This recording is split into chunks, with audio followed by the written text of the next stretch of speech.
अगर आपका सीजीपीए कम है तो अपनी प्रोफाइल को आप बेहतर से बेहतर बना सकते हैं और इजीली किसी भी कंट्री में आप फुली फंडेड स्कॉलरशिप हासिल कर सकते हैं। यूएसए की बहुत सारी यूनिवर्सिटीज़ हैं, उसके बाद कनाडा की यूनिवर्सिटीज़ हैं। इसी तरह तकरीबन तमाम कंट्रीज़ में कोई ना कोई आपको यूनिवर्सिटीज़ मिल जाएंगी जिसमें आप लोग अप्लाई कर सकते हो विद लो सीजीपीए। बैचलर में जो भी रिपोर्ट लिखी है या जो भी प्रोजेक्ट किया है आप वो चीज़ ऐड कर सकते हो उसमें।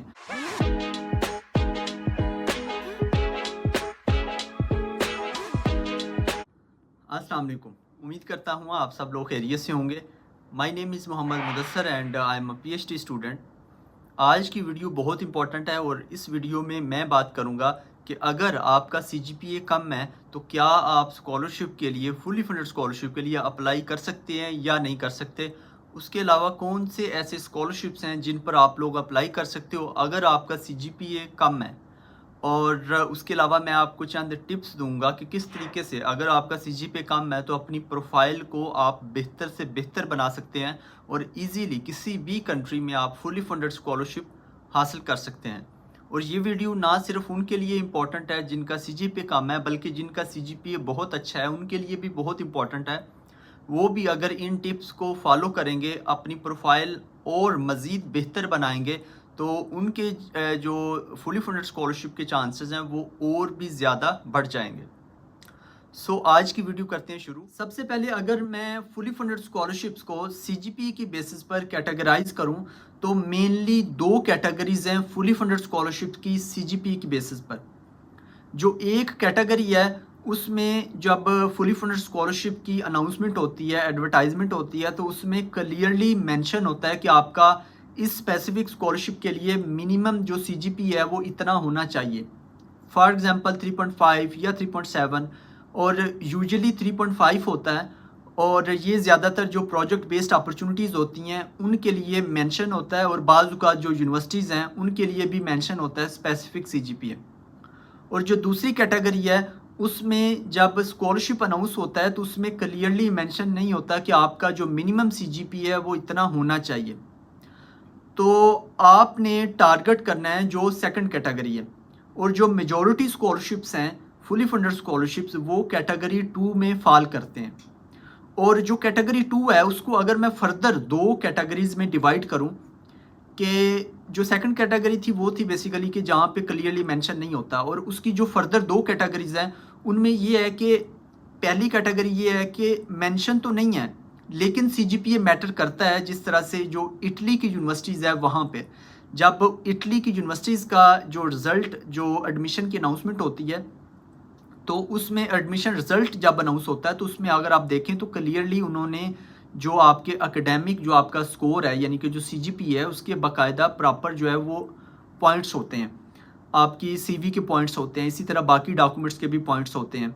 जबकि जो कैटेगरी 2 है इसमें सब कैटेगरी 2 उसमें ये है कि आपका सीजीपीए जो है वो मेंशन नहीं है लेकिन मैटर भी नहीं करता, जिस तरह से सीएसई स्कॉलरशिप वगैरह। अब अगर मैं बात करूं कि अगर आपका सीजीपीए कम है तो आप कौन कौन से स्कॉलरशिप्स के लिए अप्लाई कर सकते हो। और जैसा कि मैंने आपको पहले बताया कि जो मेजॉरिटी फुली फंडेड स्कॉलरशिप्स हैं वो कैटेगरी 2 में फॉल करते हैं, यानी कि उनमें क्लियरली नहीं लिखा होता कि आपका जो मिनिमम सीजीपीए है इस स्पेसिफिक स्कॉलरशिप के लिए वो कितना होना चाहिए, ये चीज़ मेंशन नहीं होती।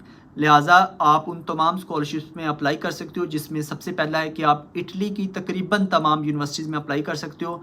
इटली की जो मेजॉरिटी यूनिवर्सिटीज़ हैं उनमें क्लियरली मेंशन नहीं होता कि आपका मिनिमम सीजीपीए इतना होना चाहिए, आल्दो कि आपका सीजीपीए मैटर करता है। और जो दूसरा, और मैं आपको बाद में बताऊंगा कि आप किस तरीके से अपनी प्रोफाइल को इम्प्रूव कर सकते हो जिनका सीजीपीए कम है, और जिनका सीजीपीए ऑलरेडी बेहतर है वो भी अपनी जो प्रोफाइल है उसको मज़ीद बेहतर बना सकते हैं। किस तरह से बनाना है वो मैं आपको इसके बाद टिप्स दूंगा। उसके बाद दूसरे नंबर पर आपका जो मैरी क्यूरी स्कॉलरशिप है और इरास्मस मंडल स्कॉलरशिप है, ये जो दोनों स्कॉलरशिप्स हैं ये जो यूरोपियन कंट्रीज़ हैं उनकी जो यूनिवर्सिटीज़ हैं उधर ऑफ़र किए जाते हैं। और आल्दो के ये दोनों स्कॉलरशिप्स जो अपॉर्चुनिटीज़ आती हैं ये प्रोजेक्ट बेस्ड होती हैं, लेकिन इनमें जो मेजॉरिटी जो अपॉर्चुनिटीज़ आती हैं उनमें क्लियरली मेंशन नहीं होता कि आपका जो सीजीपी है वो जो लिमिट है वो इतनी है, यानी कि आपका 3.5 या 3.7 इस तरह की कोई लिमिट नहीं होती मेजॉरिटी में। बाज़ वक़्त लिखा होता है लेकिन मेजॉरिटी नहीं लिखा होता। आप इसके लिए अप्लाई कर सकते हो।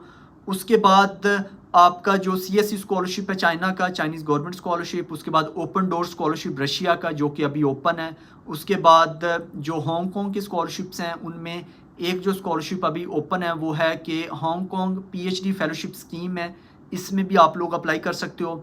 इसी तरह केएनबी स्कॉलरशिप है, उसके बाद एमआई स्कॉलरशिप है मलेशियन इंटरनेशनल। केएनबी स्कॉलरशिप जो है वो इंडोनेशिया ऑफ़र करता है। इसी तरह जापान का मैक्स स्कॉलरशिप है, उधर भी आप क्लियरली नहीं लिखा होता कि आपका सीजीपी इतना होना चाहिए, जबकि बाज़ औक़ात कुछ यूनिवर्सिटीज़ में लिमिट लगी होती है लेकिन मेजॉरिटी में नहीं लिखा होता कि आपका जो मिनिमम सीजीपी है वो कितना होना चाहिए। उधर आप लोग अप्लाई कर सकते हो। और भी काफ़ी सारे ऐसे स्कॉलरशिप्स हैं, काफ़ी सारी कंट्रीज़ हैं। जर्मनी में आप बहुत सारी ऐसी यूनिवर्सिटीज़ हैं जिनमें लिमिट नहीं होती कि आपका मिनिमम कितना होना चाहिए। उसके बाद यूएसए की बहुत सारी यूनिवर्सिटीज़ हैं। उसके बाद कनाडा की यूनिवर्सिटीज़ हैं। इसी तरह तकरीबन तमाम कंट्रीज़ में कोई ना कोई आपको यूनिवर्सिटीज़ मिल जाएंगी जिसमें आप लोग अप्लाई कर सकते हो विद लो सीजीपीए। अब मैं बात करता हूं कि आप किस तरीके से अपनी प्रोफाइल को बेहतर बना सकते हैं अगर आपका सीजीपीए लो है तो। और इवन अगर आपका सीजीपीए हाई है तो फिर भी आप ये जो मैं अभी गोल्डन टिप्स दूंगा इन पर अमल करते हुए आप अपनी प्रोफाइल को बेहतर से बेहतर बना सकते हैं। सबसे पहली चीज़ जो आपने अपनी प्रोफाइल में ऐड करनी है वो है ऑनलाइन कोर्सेज।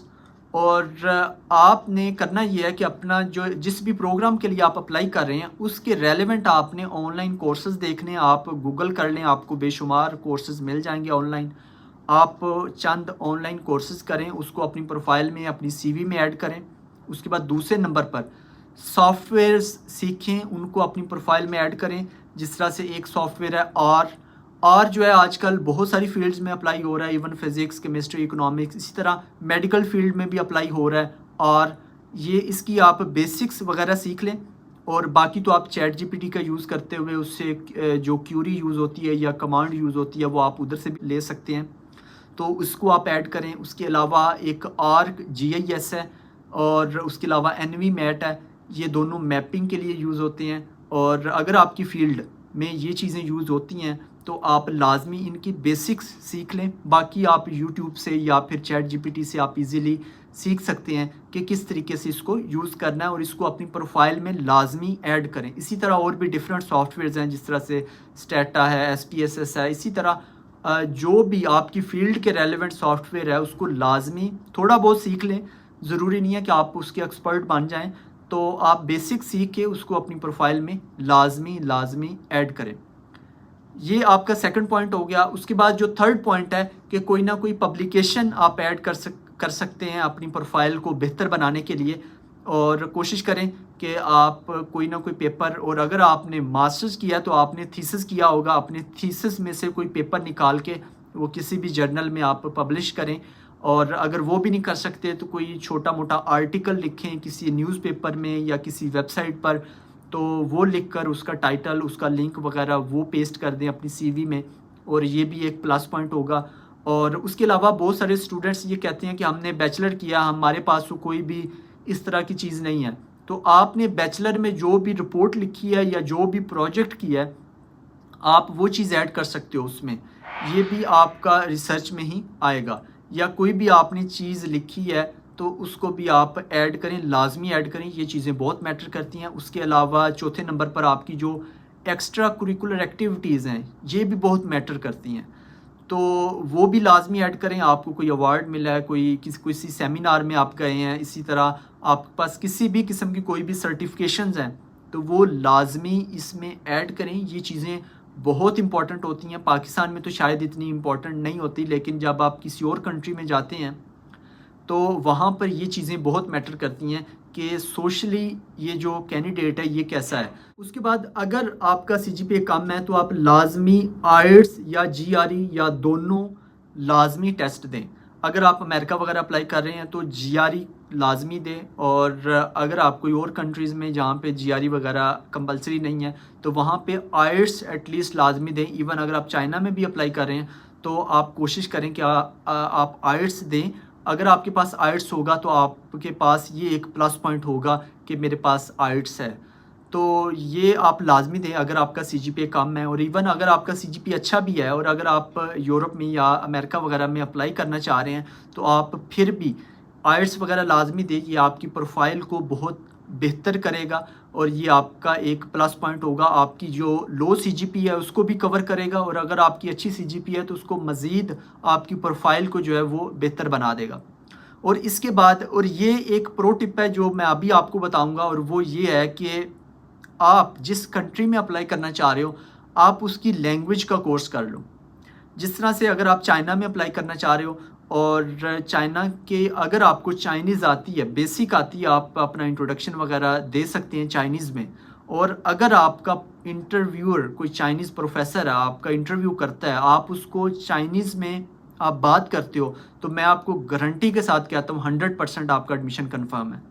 इसी तरह ही अगर आप जर्मनी में अप्लाई करना चाह रहे हो तो आपको अगर जर्मन लैंग्वेज आप थोड़ा बहुत आप सीख लेते हो, या उनका जो A1 A2 B1 B2 होता है उसमें आप अगर A2 या B2 या B1 अगर आपके पास सर्टिफिकेट आ जाता है, या फिर आप जो है जब आपका इंटरव्यू हो तो आप जर्मन में बात करें, अपना इंट्रोडक्शन करवाएं, तो सवाल ही पैदा नहीं होता कि वो आपको प्रेफरेंस ना दे। आप खुद सोचें ना कि अगर पाकिस्तान में कोई बंदा आए, कोई भी किसी भी कंट्री से आए, और उसकी जो सेकंड थर्ड या फर्स्ट लैंग्वेज उर्दू ना हो या पंजाबी ना हो, तो वो आपकी कंट्री में आकर उर्दू या पंजाबी में बात करें तो आपकी जो एक्साइटमेंट होती है, आप मतलब थोड़ा प्राउड फील करते हो कि यार ये बंदे ने हमारी ज़बान सीखी है। तो इसी तरह ही आप अगर किसी और कंट्री की लैंग्वेज, जिस भी कंट्री में आप पढ़ना चाहते हैं, अगर आप उसका कोर्स कर लेते हैं, आपको बेसिक आ जाती है, तो ये आपको प्रेफर करेंगे कि ये बंदा वाकई इंटरेस्टेड है हमारे कंट्री में आने के लिए, हमारी कंट्री में पढ़ने के लिए। और ये एक बहुत ही प्लस पॉइंट होता है अगर आप जो है ये कोर्स वगैरह कर लेते हैं। और पाकिस्तान में बहुत सारे ऐसे अदारे हैं जो डिफरेंट कंट्रीज़ की जो डिफरेंट लैंग्वेजेस हैं उनके कोर्सेज वगैरह करवाते हैं। सो ये अगर आपके पास टाइम है तो ये आई थिंक कि आज की वीडियो का ये एक प्रो टिप है कि आप लाजमी इस तरह का कोई ना कोई कोर्स करें। उसके बाद अगर आपका सीजीपीए कम है तो आपके जो दूसरे डॉक्यूमेंट्स हैं आप उनको टाइम दें, उनको अच्छे से तैयार करें, जिसमें आपकी जो है वो पर्सनल स्टेटमेंट है, या फिर आपका मोटिवेशनल लेटर है, या आपका स्टेटमेंट ऑफ पर्पज़ है, या फिर आपका जो रिसर्च प्रपोजल मोस्ट इम्पॉर्टेंट। सो ये तमाम चीज़ें, सीवी है आपकी, ये तमाम चीज़ें आप अच्छे से तैयार करें, कहीं से भी आप कॉपी पेस्ट ना करें बल्कि ख़ुद इसको टाइम दें, इसको अच्छे से तैयार करके आप किसी से रिव्यू करवाएं 2-3 दफ़ा। जो भी स्टूडेंट उस कंट्री में पढ़ रहा है तो आप उससे रिव्यू करवाएं 2-3 दफ़ा। रिव्यू करवाने के बाद फिर आप उसको सबमिट करें।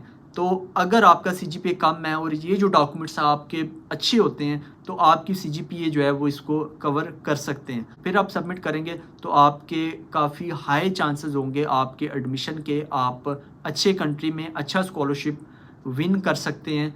और उसके अलावा एक और अहम बात वो ये है कि अगर आपका सीजीपीए कम है तो आप ट्राई करें लो रैंक्ड यूनिवर्सिटी में। फॉर एग्जांपल अगर आप अमेरिका या फिर इटली या जर्मनी, यूरोप में किसी कंट्री में अप्लाई कर रहे हैं, आपका सीजीपीए कम है, तो आप ट्राई करेंगे कि जो लो रैंक्ड यूनिवर्सिटी हैं वहाँ पे अप्लाई करें। जिस तरह से यूएसए है, यूएसए में अगर आपका सीजीपीए कम है तो आप कोशिश करें जो 800 या 900 के आसपास जो रैंक्ड जो यूनिवर्सिटीज़ हैं उनको आप टारगेट करें, उनमें आप अप्लाई करें। उनकी आप लिस्ट बना लें कि कौन कौन सी यूनिवर्सिटीज़ हैं जिनमें आपका प्रोग्राम ऑफ़र हो रहा है, तो आप उनको टारगेट करते हुए उनकी रिक्वायरमेंट्स देखें, फिर उन रिक्वायरमेंट्स को देखते हुए आप उसमें अप्लाई करें। और अगर आपका सीजीपीए लो है तो आप जो हाई रैंक्ड यूनिवर्सिटी है उनको टारगेट ना करें, आप अपना टाइम ज़ाया करेंगे। सो इसलिए बेहतर ये है कि आप जो है वो आप उस यूनिवर्सिटी में अप्लाई करें जिसमें आपके एडमिशन के चांसेस भी हों।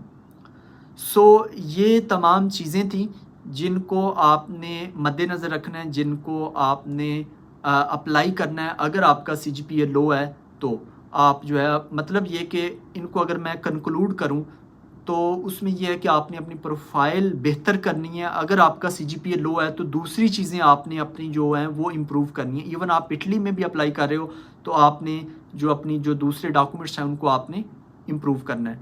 सो ये थी आज की वीडियो, और मुझे लगता है कि ये वीडियो शायद थोड़ी सी लंबी भी हो गई है, लेकिन बेस्ट ऑफ लक और मेहनत करें। अगर पहले मेहनत नहीं किया आपने सीजीपीए के ऊपर, तो अभी मेहनत करें, अपने अंदर स्किल्स डेवलप करें।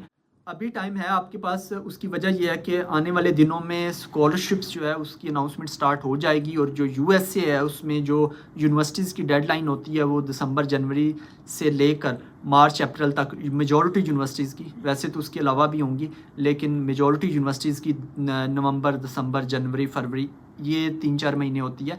तो आप लाजमी टारगेट करें, आप लाजमी, अगर आपके पास रिसोर्स हैं, आप आर्ट्स दें, डॉक्यूमेंट्स अच्छे से तैयार करें और ज़्यादा से ज़्यादा टाइम दें अपने रिसर्च प्रपोजल को, मोटिवेशनल लेटर को।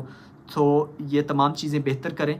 और ये थी आज की वीडियो, दुआ में याद रखिएगा और चैनल को लाजमी सब्सक्राइब कर लें। मिलते हैं अगली वीडियो में। अल्लाह निगहबान।